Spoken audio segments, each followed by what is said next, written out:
la nueva prometida de mi hijo, se sentó en el almuerzo dominical y exigió descaradamente $500,000 para su boda de ensueño.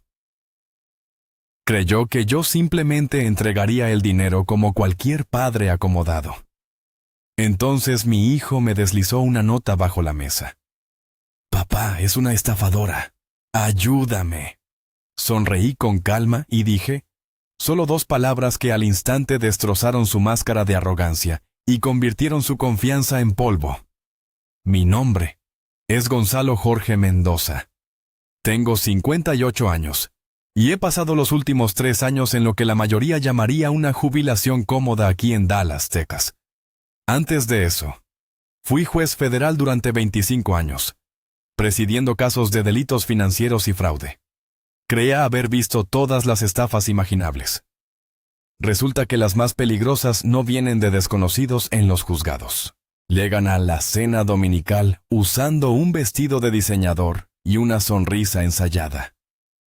Aquel domingo, Tomás, mi hijo, me había invitado a almorzar en el French Room del Hotel Adolphus.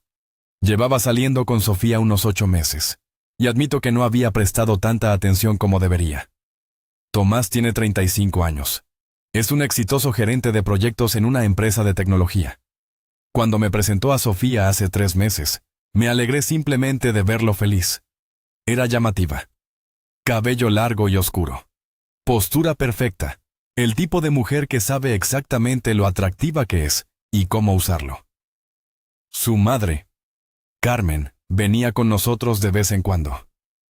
Una mujer al final de sus 50 con los mismos ojos calculadores que su hija, aunque ella se esforzaba más en ocultarlo tras una fachada de encanto sureño. Aquel domingo, ambas mujeres estaban en la mesa cuando llegué.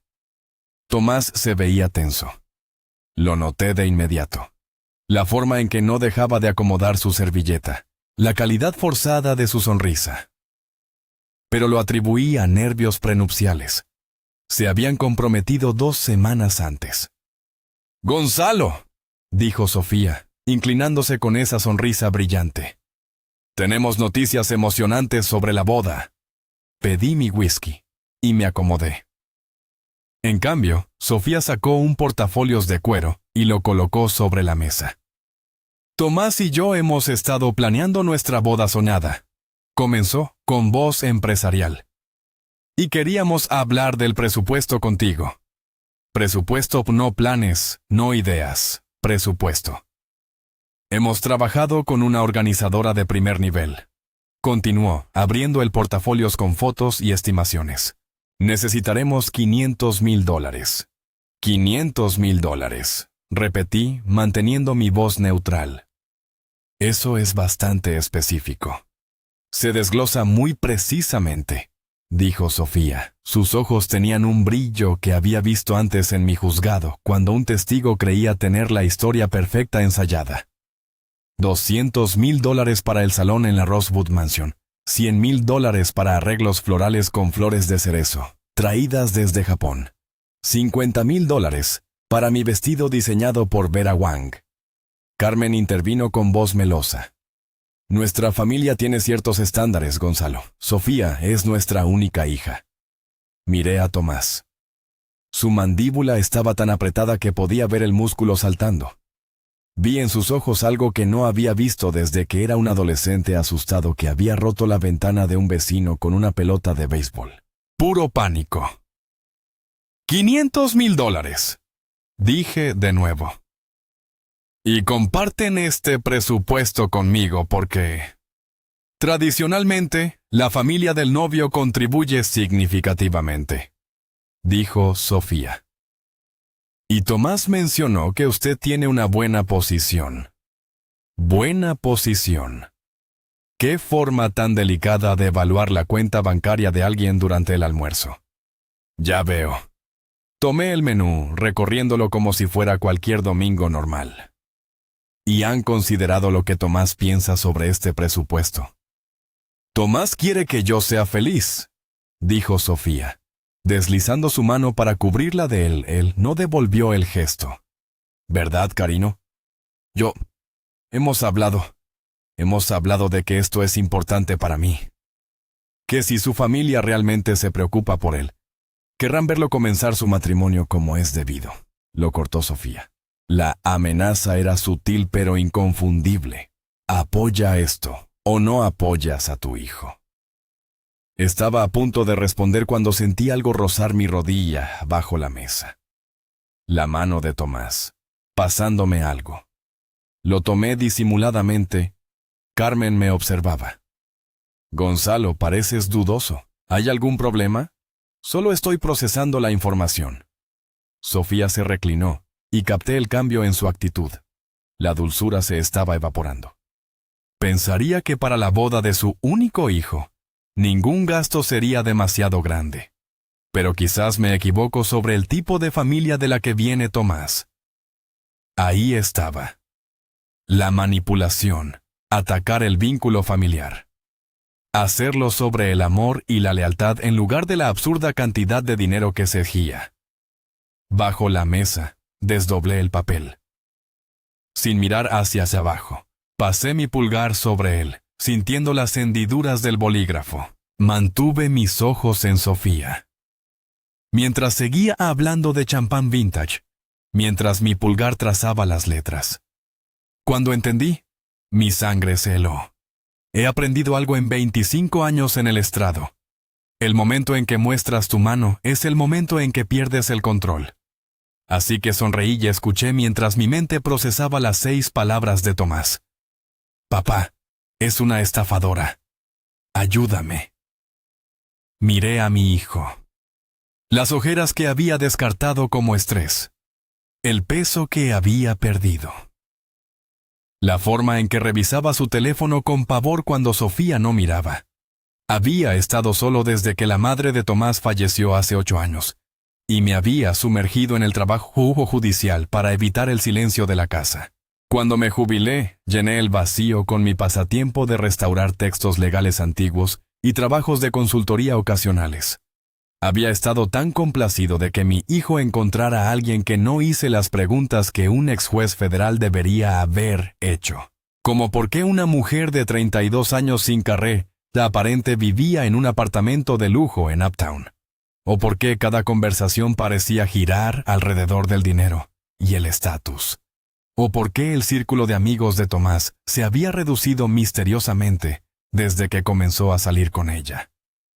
«Estás muy callado, Gonzalo», observó Carmen, con tono cortante a pesar de la sonrisa. Dirigí mi atención hacia ella, otro detalle que había pasado por alto.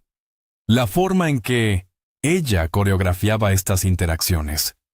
Siempre presente, siempre dirigiendo la conversación. Esto no era una hija pidiendo apoyo a su madre. Era una operación en equipo. Estoy pensando en los detalles. Todos ellos. $500,000. Es una suma significativa. ¿Tienen contratos detallados? ¿Acuerdos firmados? ¿Prueba de los precios? El silencio en la mesa fue repentino y completo. Carmen se recuperó primero. Todavía estamos en la etapa de planificación. Entonces piden $500,000 basándose en estimaciones. Sin contratos, sin garantías. No se trata del papeleo, Gonzalo, se trata de confianza. Cuando alguien me pide $500,000, se trata absolutamente del papeleo. Podía verla recalculando, tratando de descifrar qué enfoque funcionaría. La novia dulce había fallado. La hija indignada no había funcionado. Ahora se movía hacia algo más. Quizás Tomás y yo deberíamos simplemente fugarnos, dijo Sofía, con voz temblorosa. Vi el conflicto en el rostro de Tomás. El deseo de arreglar todo, aun cuando acababa de decirme que ella lo estaba estafando. Sonreí. Era la sonrisa que daba a los abogados que se creían astutos antes de fallar en su contra. «¡Demuéstralo!», dije. Sofía parpadeó. «¿Qué?». «Demuéstralo. Muéstrame estimaciones de proveedores reales con nombres y números fiscales. Propuestas firmadas. Cualquier cosa que demuestre que esto no es un número sacado de la nada. Tienen 72 horas. Si esta boda realmente cuesta $500,000, demostrarlo debería ser simple. Esto es insultante, siseó Carmen. Esto es diligencia de vida. Me puse de pie, dejé $200 para el almuerzo y miré a Tomás. Hijo, necesito hablar contigo en privado. Sofía le agarró el brazo. Tomás, no tienes por qué. Sí tiene que hacerlo, porque este es mi hijo y no voy a permitir que sea manipulado. La mirada que Sofía me dedicó fue de puro odio. Y en ese momento, supe que la nota de Tomás era absolutamente correcta. Esta mujer era una estafadora, y acababa de darse cuenta de que el padre de su objetivo no iba a ser tan fácil de manejar como su enamorado hijo. Salí del restaurante con Tomás detrás de mí, y por primera vez en 3 años de jubilación, sentí el viejo fuego arder de nuevo. La emoción de la persecución de la verdad. Alguien había intentado estafar a mi hijo. Habían elegido a la familia equivocada. Esa noche, Tomás se sentó en mi estudio durante 2 horas y desenredó la historia de los últimos 8 meses. Empezó perfectamente. Nos conocimos en una gala benéfica. Parecía diferente, inteligente, culta. ¿Cuándo empezaron las conversaciones sobre dinero? En la segunda cita. Preguntó en qué vecindario vivía, dónde crecí, a qué te dedicabas. Pensé que solo estaba conociéndome. Y esas no eran preguntas para conocerse. Eran evaluaciones de patrimonio disfrazadas de charla. Para la tercera semana, había mencionado 3 veces que su novio anterior había sido financieramente irresponsable. Continuó Tomás. Lo hizo sonar como una señal de alerta que había aprendido a detectar. Incluso me sentí orgulloso de tener mis finanzas en orden. Manipulación clásica. Hacer que el objetivo crea que cumplir con tus estándares es un logro. Lo de los amigos fue gradual. Continuó. Arturo llamaba demasiado. Diego estaba celoso. Leonardo trabajaba mucho y era mala influencia. Antes de darme cuenta, solo veía a Sofía y Carmen. Aislamiento. El patrón era siempre el mismo. Cuéntame sobre cada dólar que le has dado, dije.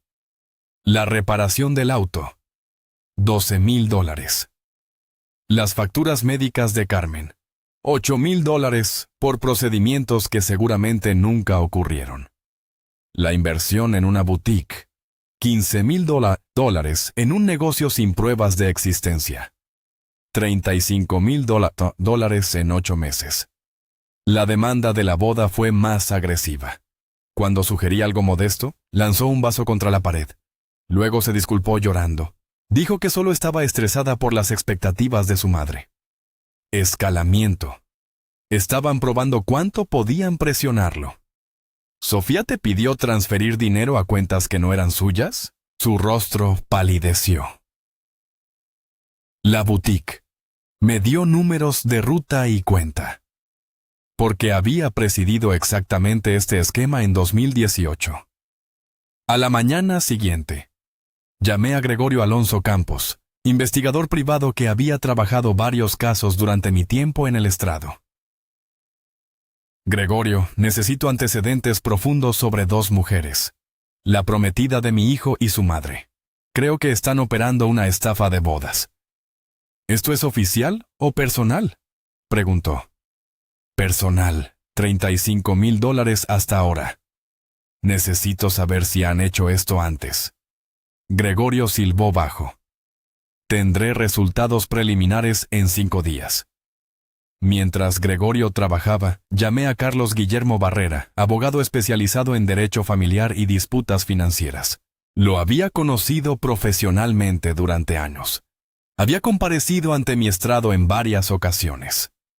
Carlos, mi hijo está siendo víctima de una estafa matrimonial. Necesito un caso hermético.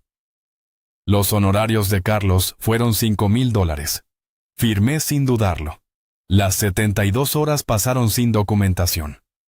En la hora 71, Sofía envió a Tomás un mensaje. La organizadora dijo que los acuerdos verbales son estándar en eventos de lujo. Los contratos vienen después del depósito. ¿Confías en mí? Estaba creando una narrativa donde pedir pruebas se convertía en desconfianza. Capturé ese mensaje. Al quinto día, Gregorio llamó.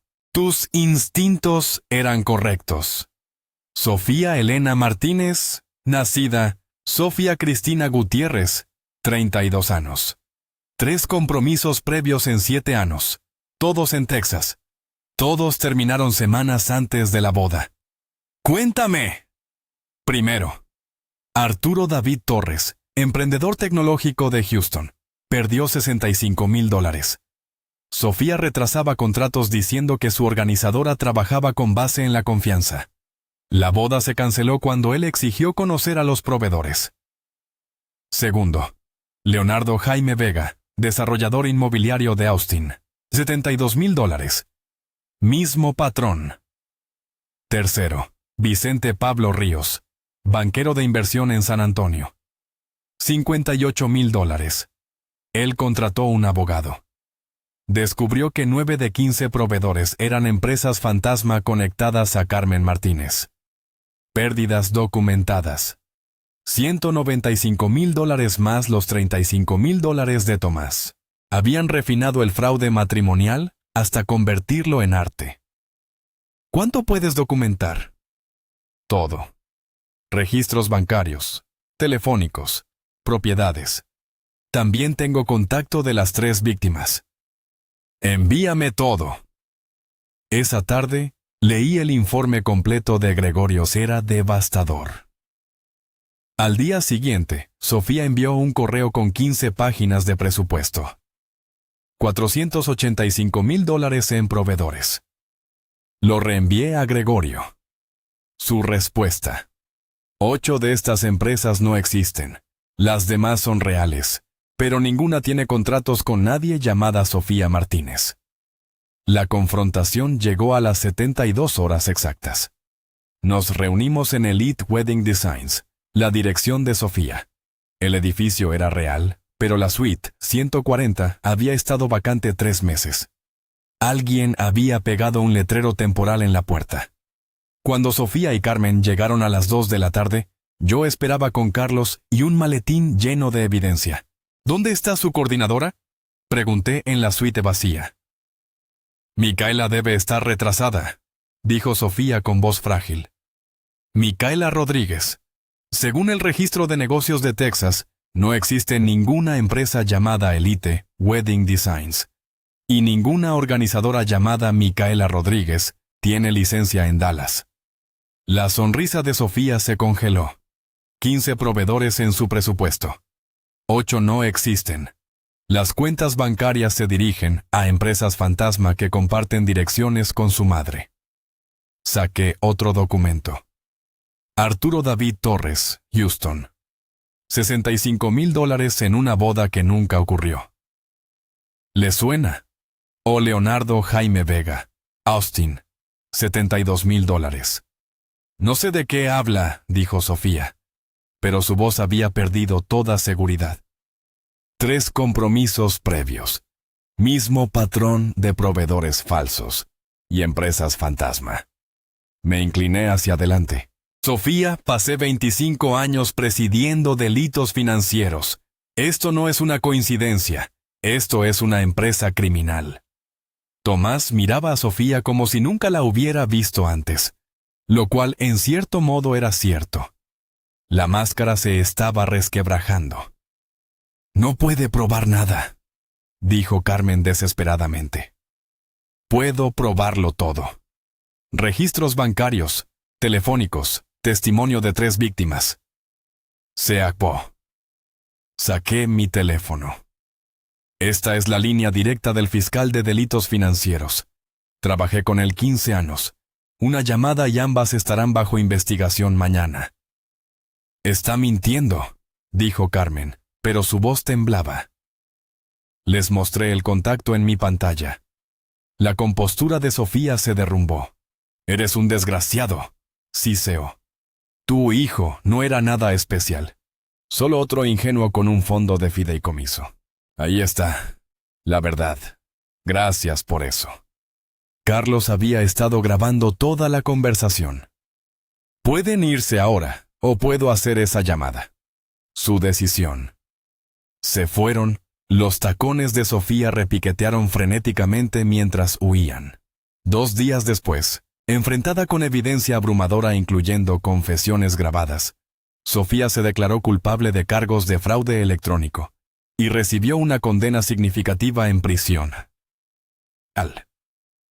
Carmen recibió una condena aún mayor, debido a antecedentes previos. Tomás aprendió a confiar en sus instintos de nuevo. Yo aprendí que la jubilación no significa que el juez deje de ser juez. Y Sofía Martínez aprendió que cuando exiges $500,000 en un almuerzo dominical, más vale asegurarte de que no hay alguien en la mesa que pasó 25 años reconociendo estafas. La mejor protección que puedes darle a tus hijos no es dinero, es enseñarles que cualquiera que verdaderamente los ame, nunca hará que el amor dependa de cuánto estén dispuestos a pagar. La confianza se gana con consistencia, transparencia y respeto por la palabra no. Cualidades que el amor verdadero nunca necesita comprar. ¿Te ha pasado algo similar? ¿Conoces a alguien que haya vivido una situación parecida? Comparte tu experiencia en los comentarios y síguenos para más historias reales que te dejarán sin palabras.